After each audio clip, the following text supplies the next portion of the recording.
the story. Jen and I are here, and of course, we're always twisting things up. Not twisting. Is twisting the right word? Mixing things up. Sorry. Oh, yes, mixing things up. Like twisting things up? And Jen came up with this really great idea for us to do our top fave scenes. And so today we're going to share with you our top 6 scenes and possibly some honorary mentions. The only Yep. prep work we did was actually writing down the scenes. Legitimately. Like Like 5 right minutes ago. before. All right, so you So, kick us off. oh, me kick you? Okay, so this is in no particular order, right? Yes, no particular order. Okay, so my first one is going to be the opening of Archangel's Enigma by Singh. And it's with Nassar. And it is literally my favorite. There's just something about the opening of that book just like makes my heart all mushy because he's trying to find his mate and he's like, I'm looking for her. Doesn't she know I'm looking for her? Like, why hasn't she presented herself? And if you read the series and you know who Nassar is, like, you Yeah, understand his mentality of, like, come on, I'm ready now. Where are you? And it's just so adorable. I love it so much. he's adorable. I love Ugh, Nassar. that is like, I have like 4 copies of that book because it's like my Oh my favorite. god, that's so Kayla. funny. So every time I read that one, I always reach out to Kayla and be like, oh my gosh, look who I'm reading. Because she was the only person at the time who had read the series. Yeah. So the only one that I could connect with. And I went to go pick it up to read it and I ripped the cover. And Kayla gifted me another one because she knew it was Aww. my favorite. I don't know if it was for a holiday or birthday or just random, but it ended up showing up at my doorstep. And I'm like, and then, of course, I have the UK cover because it's really pretty. So pretty. Yes. Okay. Yeah, the UK covers are so much better. So that's my number one. Or a number, not number one, The but one. the one. Okay, so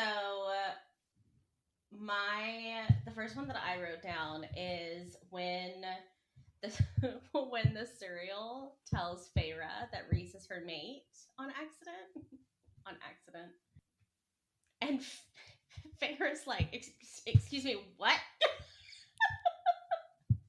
And the cereal's like, oh, you didn't know? So like she goes and rescues Reese, but then, and I know this is like a controversial topic in the Maas verse, but I love that she threw him in the mud.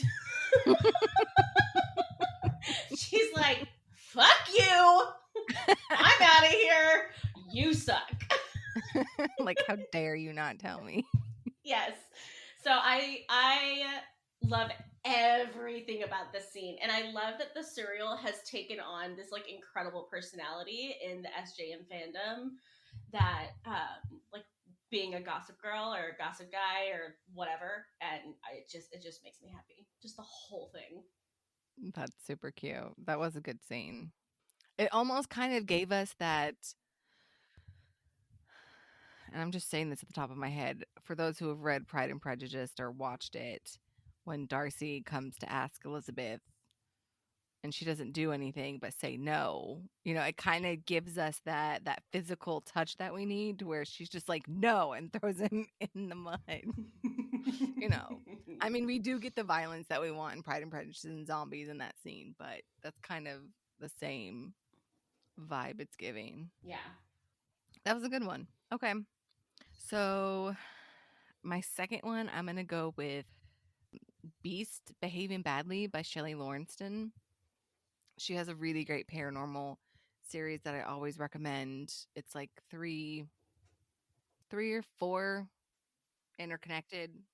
I always Mm-hmm. recommend starting at the beginning, but this one has Blaine, and she's a hybrid, and there's a conspiracy that all the Badgers are after her, and so there's this scene in the book because her and her best friend own a plumbing company. They're plumbers in, I think it's New York, and they're doing some plumbing in somebody's basement, and they're like, oh, what is it? And Blaine's like, oh, Badger. And then her friend Gwen is like, no, don't. And then the Badger attacks her. Oh my god. There's a theme throughout the whole book is that the Badgers are against Blaine, and they like this isn't the first time it's happened. Like it's a thing. But it's just so funny because people are looking at you like you lost to a badger. Like she's like, you don't understand. They hate me. It's just great. I love Blaine. I love that. And she's like, no, you don't understand. They hate me. It's That's great. great. Yeah. I love that. It makes me chuckle. I love that book so much. Now I want to reread it. Okay. Okay, so this will not shock you or our audience if they've listened to me in the past. So the next scene that I wrote is the scene in Butcher and Blackbird when Sloane is torturing, I think it was Harvey or Harley or whatever, Harvey. with his dead mom. That scene for me is just iconic. Like it is just the perfect culmination of like dark, witty, like the banter between Rowan and Sloane is fantastic. Like Rowan is like, this is a little dark even for you. And Sloane's like, he was already dead. Didn't even last long enough to make this fun. Like it's just everything about that scene just makes me so happy. I No, don't know I what that agree. says That about was a good. me, but it's so great. Yeah, Harvey's House of Horrors. Yes. That is a good one. I forgot about that.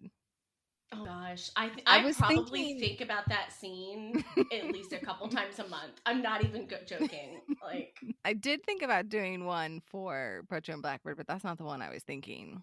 oh really? Yeah, I might add it an honorary mention maybe. So my next Okay. one is from Isn't It Romantic by Lyssa K. Adams. Now, I'm going to preface that I only love the Bromance Book Club series because of this book and because of this scene. Like nothing else matters. And it's book 3, I know. So I don't know if I'm going to be able to tell this. So it's a group of guys, professional athletes, singers, politicians, senators, like whatever, that get together to read romance books to help their relationships or marriages. The concept is really great. In book 3, you get the hero from book 2 in book 3 because they're planning their wedding. So their wedding takes place in book 3. Mm-hmm. And the guy ends up planning the whole wedding because his fiance just doesn't want to. He's like, okay, I'll do it. But he's just that charismatic. Well, for the bachelor party, he takes all the guys to go to the spa to get like massages and stuff. And like none of them have ever like really done it this way, I guess. And so there's this scene where they're in the changing room and the guys are all like they're worried about like getting hard on. The best part is they're like, oh my god, what if we got a fart? And they have this like whole debate what to do with getting hard ons and farting, and they're just like, oh my god, what if we fart? And I think they end up like calling one of their girlfriends or wives to be like, what do? We don't know what to do. Oh my god, that's But it's the fantastic. banter of all like 5 of them or 6 of them. And it starts off really like happy and funny. You just have to listen to it. And I prefaced listening to it because I listened to an audio and I didn't read it, and it's better on audio. That they're all like happy, and then they start to become like confused, and then Panicked. they start to become scared, and then they're terrified, and they're like, but you hear that in the audio as the conversation is having, as they slowly like go through like the 5 stages of grief or something. Like, but it's chef's kiss. That is like, oh, that scene lives rent free in my head. That's great. I really need you to listen to it now because I did not give that justice. I would I'm listen to pretty it. sure I own the audio. Just that scene. That's it. Nothing else matters. Okay, tag, hear it. Okay, so the next scene that I wrote down is actually two scenes.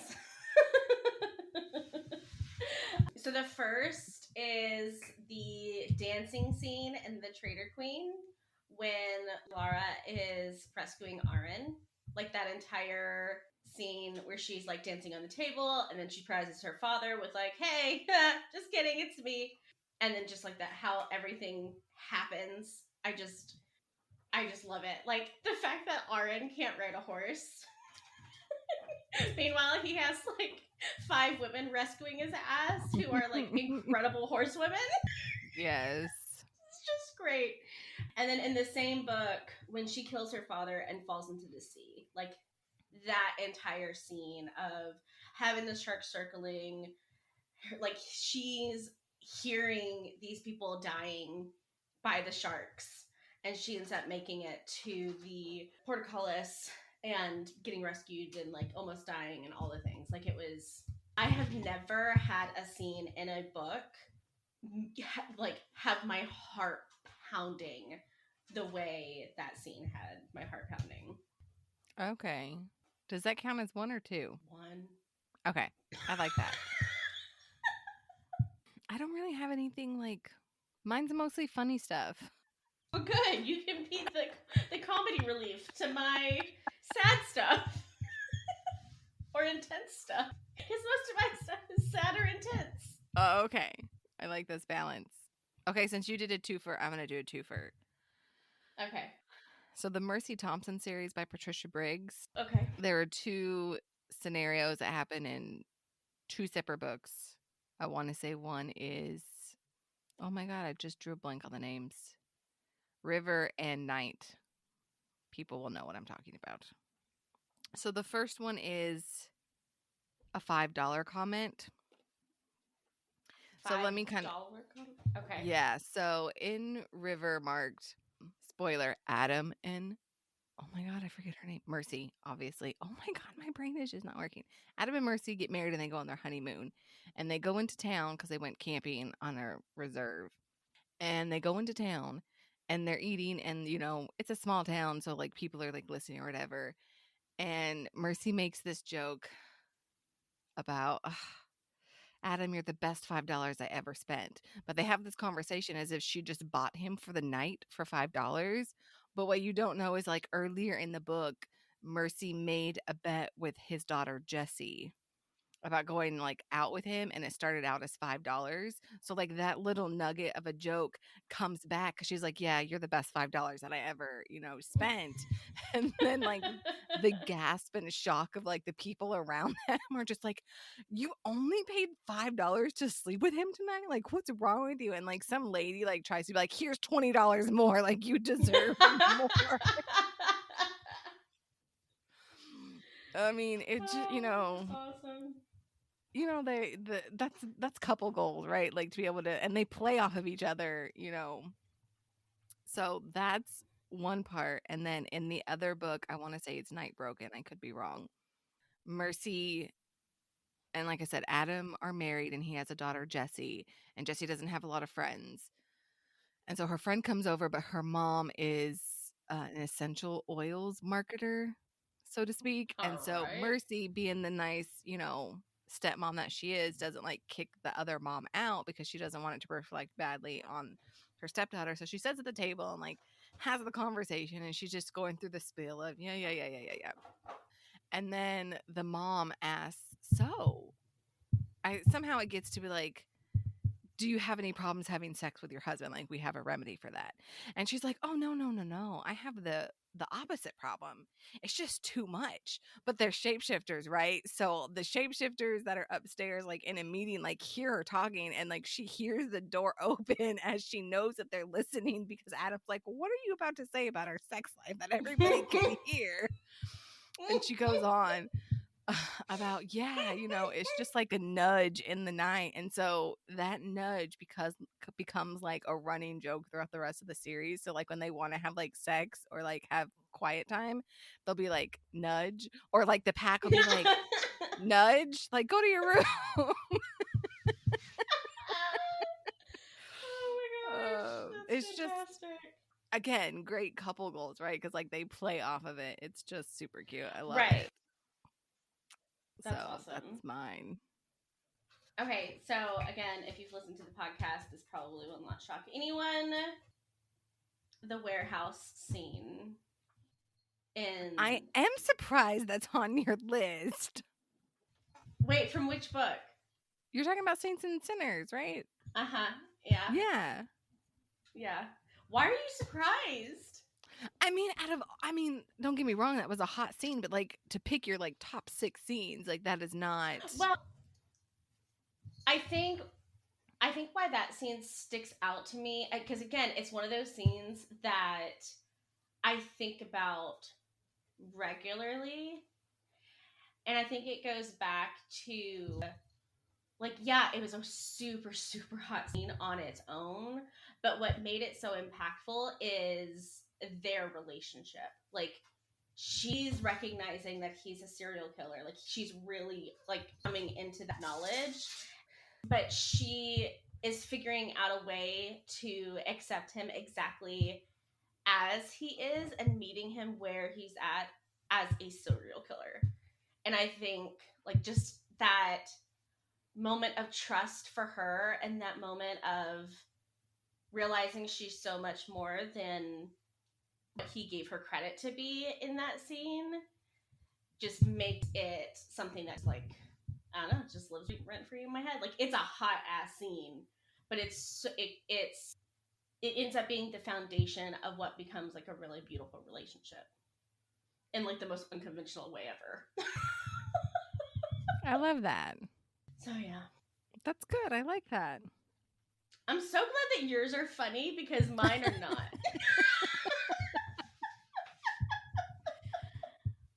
I guess I mean, like, I don't know. When you said like scenes, like these were the things that came to me. Like they make me chuckle, and the fact that they carry over multiple books Yeah. makes things. Okay, so I have another twofer. Okay. It's the Charley Davidson series by Darynda Jones. Book Mm-hmm. 3 is my favorite book, like number 1 favorite book out of the whole series. And I think part of it is, and so to set the scene, she's part-time Grim Reaper, part-time private investigator, right? So in this book, she's trying not to sleep, and it's been like 13 days. And I know that's like abnormal, but remember, she's a Grim Reaper, right? So Right. the same things don't apply to her because she's attached to the male character in this thing to where when she falls asleep, he falls asleep, and they get sucked into a dream together. And so they're like both trying to fight it. But at the beginning of the book, she's so sleep deprived that she ends up wrecking her Jeep, which she calls, I believe, Cherry. She names inanimate objects. So keep that in mind.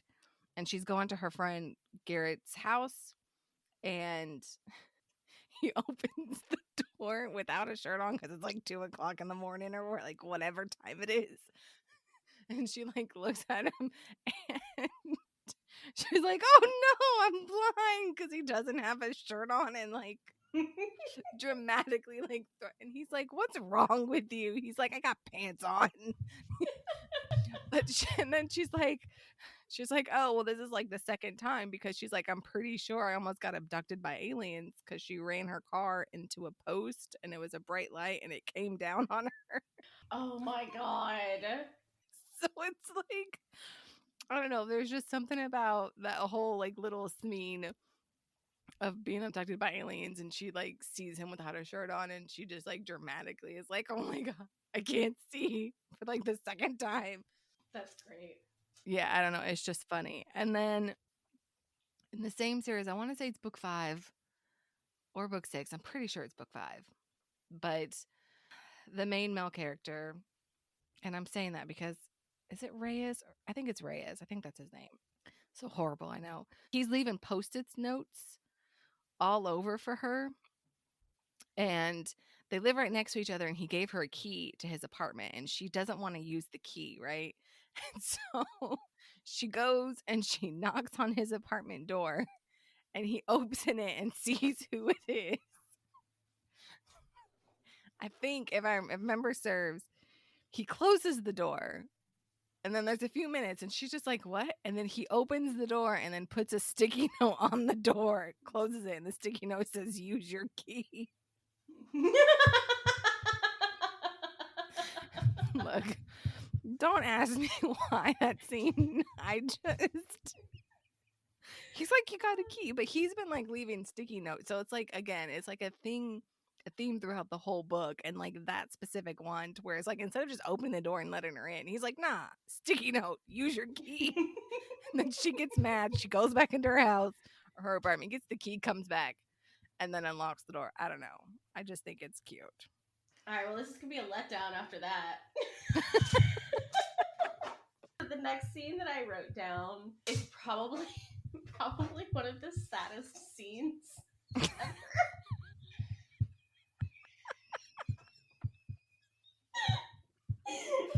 I love that we went in complete opposite directions for this. Yes. Oh my god. So mine is when Aelin tells Fenris to live. So when she finally escapes, what's her face's Maves. The owl lady. Yes, clutches. And like she's like Fenris is right behind her. She's trying to get the mask off. They somehow get the mask off of her, and Fenris is there, and he's so close to death. And she asks him, like, do you want to pledge, like, I think it was like, pledge your life to me, or something to that effect. And he agrees. So the only command she ever gives him is for him to live. And like, I was sobbing.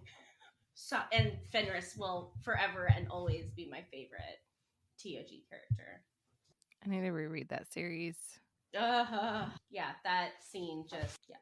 That was a good scene. I like that. That is sad. We did really go. Now I have like, complete opposites. You know, I have a whole bunch of, or I have like 4 more on here, but now I know which one I'm going to go with, just to keep the theme. Great. So my last one, number 6. There's this, okay, for those who don't know, I like reverse harems, like aliens. So this one hits them both. It's the Chosen series by Stacy Jones. I can't remember which book it is, but she ends up going to another planet. She gets abducted and finding some mates, and they're of, aliens, different species. But there's this thing that kind of, again, I have a theme where it like runs throughout the whole series. So there's obviously like a language and like cultural barriers, right? And so as they're trying to learn each other, one of the characters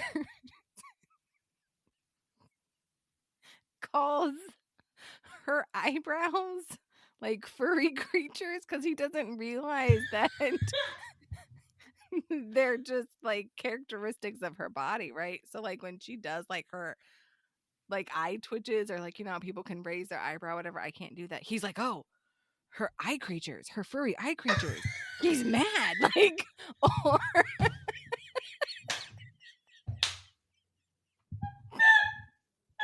Oh my god, that's amazing. And so so you have like the one scene to where it introduces like, this is what he calls her, the eyebrows, and like every once in a while throughout the series he'd be like, oh, eyebrow creatures, like they're angry today, like something, like it's just the best thing ever. That lives rent free in my head when I see people like do their eyebrows, like, oh, I wonder if he would think that's a creature. That's amazing. Yeah, so those are my top 6 for right now. We can do some honorary mentions, or you can do your 6, or we can just save the honorary mentions for another one. But do your last one. Okay. So the next one that I wrote down is also sad.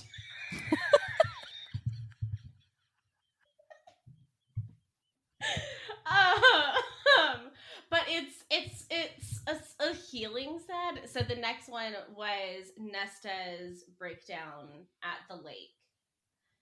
And we've talked about that scene before, I think, when we talked about SJM's works.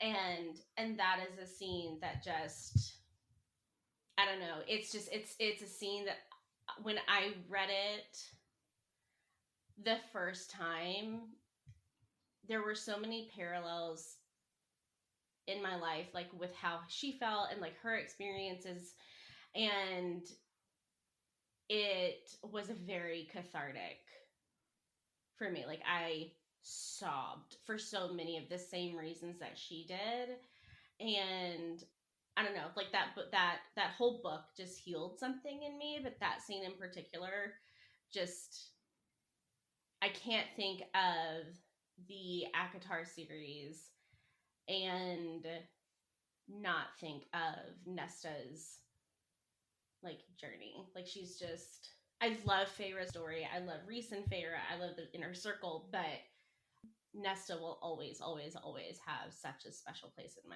in my heart. I love that so much. That's a good one to end on. So okay, so my last one was, we'll do an honorary mention, and it's happy. So like you need to do one Okay. honorary mention that's happy. Okay. Or sad if you want to, flip. I do actually have two that are like pull at the soul. Okay, do your happy. Do your honorary mention. Let's see.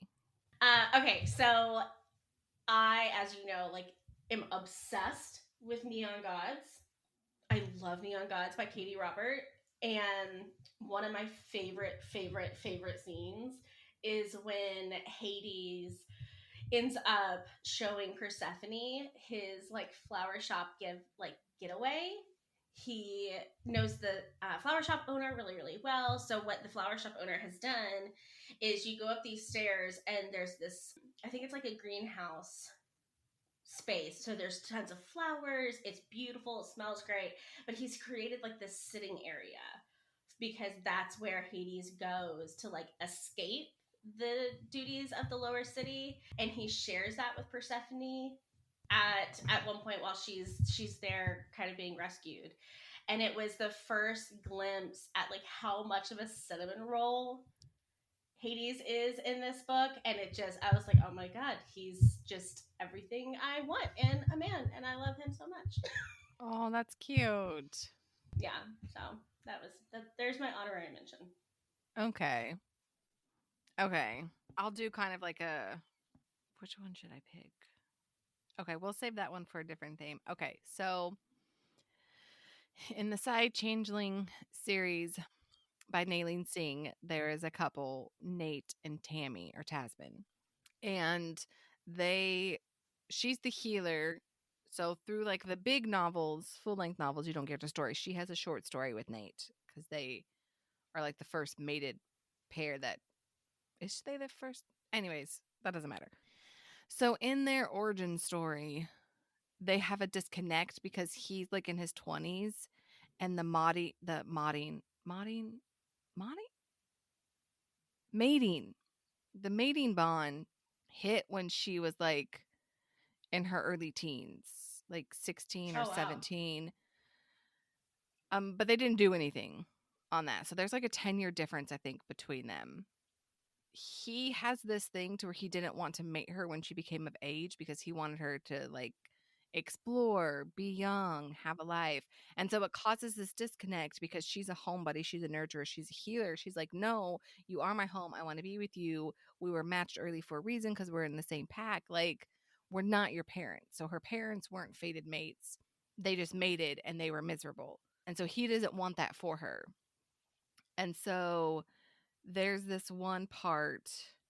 It's so she finally decides that one of them has to go because they're fighting the mating bond and it's physically hurting her. Right. He's a Yeah. dominant shapeshifter. He's been blocking the mating bond for a lot longer than her Mm-hmm. because of age and maturity.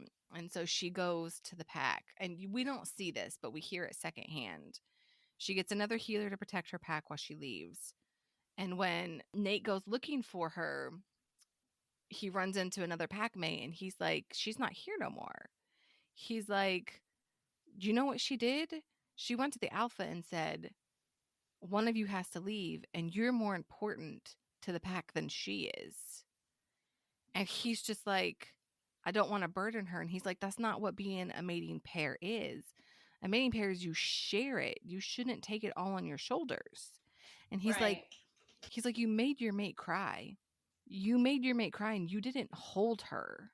And like, oh, goosebumps. That intensity of he's like, oh my God, I made her feel inferior. And that's the thing that he walks away with. He's like, she cried and I didn't hold her. Like, I know, right? It's so. And then, so that's like the big scene. But then he's like, no, fuck this. He's going to pack his shit. And her mom shows up and she's like, no, you let my baby go. Right? You don't want her. He's like, that's not true. She's like, no, you've been holding her close to appease your animal without realizing that it's hurting her. He's like, you don't want her, let her go. And internally, he's like, in what world does she think that I don't want her? And why? And, and so in his mind, he's like, I got to fix this. And so that's my little sad scene. And he does fix it and they're amazing together. I love it.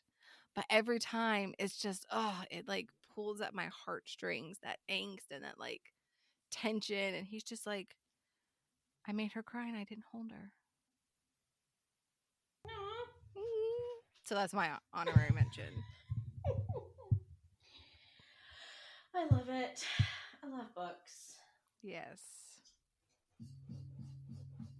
Okay, you all. So those are our top 6 with a couple honorary mentions.